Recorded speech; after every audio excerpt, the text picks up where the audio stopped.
Aujourd'hui, je vous parle de The Pale Blue Eye. Le film dont il est question dans cette chronique est une adaptation d'un roman de Louis Bayard, un écrivain américain tout comme l'était Edgar Allan Poe. Un brillant enquêteur interprété par Christian Bale, du nom de Lendor, est engagé par l'académie militaire voisine de chez lui, l'académie de West Point. Le commandant des cadets de la prestigieuse institution militaire, le capitaine Hitchcock, interprété par Simon McBurney, va donc recruter le civil pour faire la lumière sur un horrible meurtre commis sur l'un des élèves.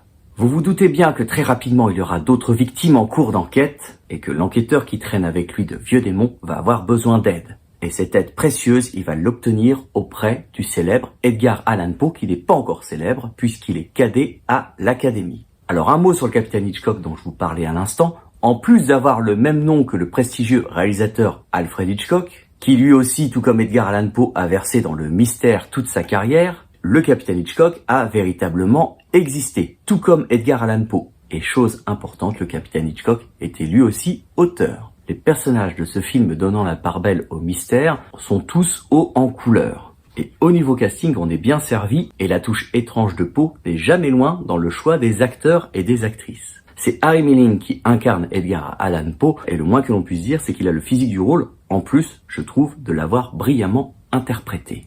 On retrouve aussi Gillian Anderson qui a été ni moins ni plus que l'agent Scully. S'il y a quelque chose dans l'univers télévisuel de ces dernières décennies qui se rapproche d'Edgar Allan Poe, c'est bien X-Files. On retrouve le brillant Robert Duvall dans un rôle surprenant, empli de sagesse et de mystère. Et le directeur de l'académie de West Point est interprété par Timothy Spall. Timothy Spall a quand même été Peter Pettigrew dans les Harry Potter. Là aussi, on est quand même dans un univers qui est inspiré de la littérature fantastique du 19e siècle. Et tenez-vous bien, Timothy Spall a aussi été un certain Monsieur Poe, dans un film intitulé « Les désastreuses aventures des orphelins Baudelaire ». J'évoquais il y a quelques secondes la littérature du 19e siècle. Chez les auteurs des comics Marvel, il y a quand même eu l'idée qui a germé d'appeler un des personnages Zola. Ce Zola, pour ceux qui s'intéressent à l'univers Marvel et qui ont vu effectivement les films du MCU, est un scientifique. Dans l'univers cinématographique Marvel, le professeur Zola est incarné par Toby Jones.